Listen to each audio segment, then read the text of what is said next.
Pernah nggak kamu lagi duduk di lantai bareng anak, tanganmu mungkin lagi pegang mainannya, terus badanmu juga ada di sana, tapi matamu sesekali ngelirik notifikasi di HP. Atau mungkin badanmu ada di sana, tapi pikiranmu lagi terbang-terbang layang jauh menyusun daftar belanjaan atau revisi kerjaan yang belum beres. Jujur aja ya, aku pun pernah ada di posisi itu. Kita ngerasa udah menemani anak seharian, tapi anehnya kok anak makin rewel, makin caper, makin narik-narik baju kita. Ternyata anak-anak itu punya radar yang luar biasa sensitif. Mereka adalah ahli dalam membaca energi. Mereka tahu kapan kita benar-benar ada buat mereka dan kapan kita cuma setor muka, sementara jiwa kita ada di tempat lain. Anak-anak kita nggak butuh sisa-sisa waktu yang sudah habis diperas kesibukan. Yang mereka butuhkan adalah energi kehadiran kita, bukan sisa tapi sengaja tersedia. Bedanya tipis sih, tapi buat mereka tuh rasanya bedanya kayak bumi dan langit. Menemani itu urusan fisik, siapapun bisa melakukannya. Tapi menghadiri itu urusan jiwa. Menghadiri itu artinya kita memberikan perhatian penuh. Tatapan mata yang tulus, telinga yang benar-benar mendengar celotehan mereka yang mungkin bagi kita sepele ya, tapi bagi mereka kita adalah dunianya. Seluruh indera kita hadir buat dia. Di zaman yang serba cepat ini, hadir utuh itu jadi barang mewah kayaknya. Kita seringkali ngerasa bersalah kalau nggak produktif. Padahal bagi seorang anak, momen saat ibunya menatap matanya penuh perhatian adalah bahan bakar paling utama untuk kesehatan mentalnya. Hari ini di Parenting Labs, aku pengen kita duduk bareng, ngeteh sebentar, kita bedah kenapa kehadiran begitu vital buat mereka. Kita akan bahas soal koneksi yang sudah Allah titipkan di antara orang tua dengan anak. Bukan tentang berapa jam kita bersama mereka, tapi tentang seberapa utuh kita saat momen itu ada. Yuk siapkan tehnya, kita mulai ngobrolnya. Mungkin ada yang tanya nih, kenapa sih teh harus hadir utuh? Kan yang penting kebutuhannya terpenuhi, sekolahnya bagus, mainannya lengkap. Teman-teman, dalam psikologi ada namanya attachment theory atau teori kelekatan. Anak-anak itu membangun konsep siapa dirinya lewat bagaimana orang tua merespon mereka. Mungkin kedengarannya sederhana ya, cuma menatap mata, tapi hasil dari riset Still Face Experiment di tahun 70-an membuktikan kalau kita ada secara fisik tapi kosong secara emosional, misalnya karena asik main HP, anak bakal ngerasa nggak aman dan ngerasa stres berat. Karena bagi mereka, respon kita adalah cermin yang bilang kalau mereka itu ada dan berharga. Bayangin saat anak manggil kita, "Ibu, lihat sini deh."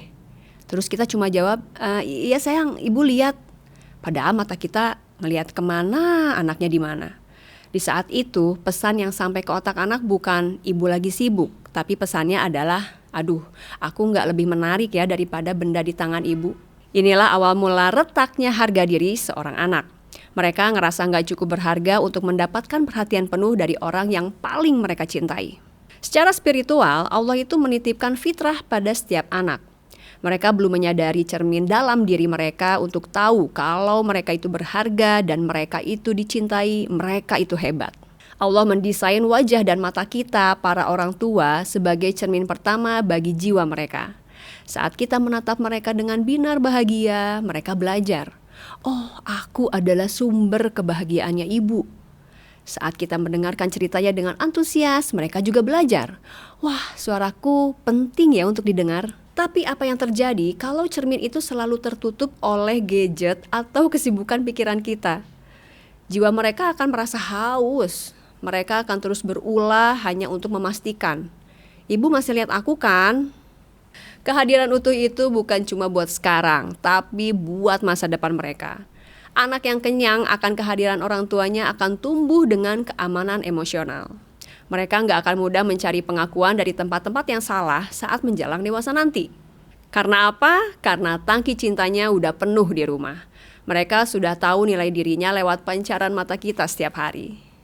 Jadi, hadir utuh itu sebenarnya adalah investasi jangka panjang untuk menjaga fitrah kemurnian mereka. Tapi jujur ya, aku tahu hadir utuh itu gak segampang ngomongnya.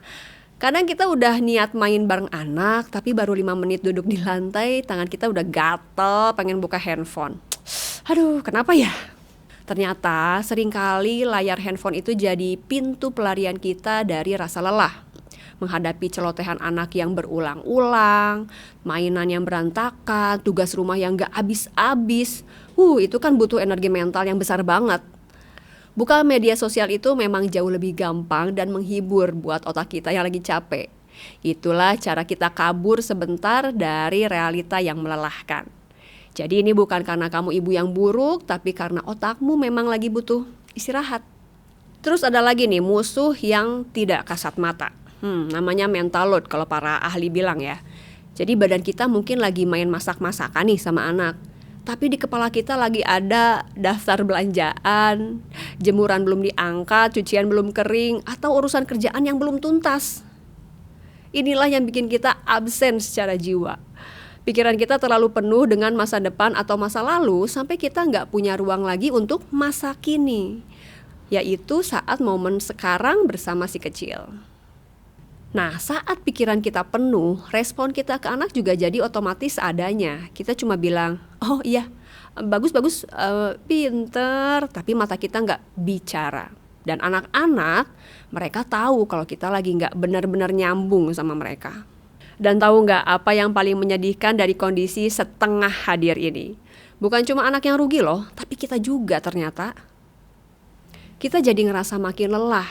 Karena secara fisik kita capek nemenin, tapi secara jiwanya kita nggak dapat nutrisi dari kedekatan itu. Kita jadi kehilangan momen-momen lucu yang harusnya bisa jadi charger energi buat kita. Kita jadi ngerasa bersalah dan rasa bersalah itu justru makin menguras energi kita. Akhirnya ya kita makin stres, makin pengen kabur ke handphone dan siklusnya gitu aja terus berulang. Tapi teman-teman, kabar baiknya adalah hadir utuh itu ternyata nggak harus seharian penuh loh. Kita nggak perlu jadi superhuman yang selalu fokus 24 jam. Ada satu teknik yang sangat ampuh, para ahli menyebutnya 10 minutes uninterrupted.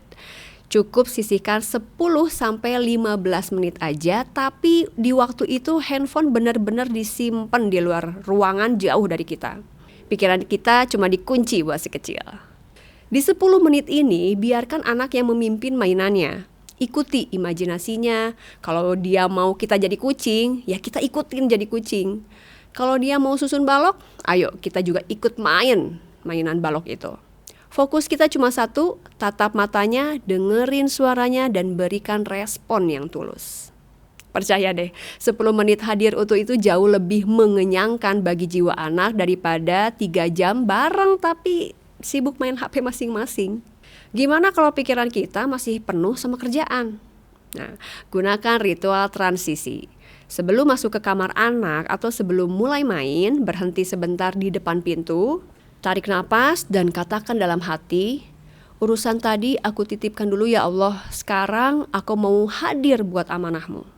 Ini adalah bentuk menumbuhkan fitrah anak. Allah gak menuntut kita untuk gak punya masalah, tapi Allah menuntun kita untuk menunaikan hak perhatian kepada anak kita saat kita sedang bersama mereka.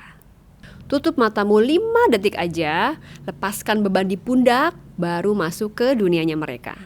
Dengan begitu, anak gak akan dapat sisa-sisa emosi kita, tapi dapat versi terbaik dari kita.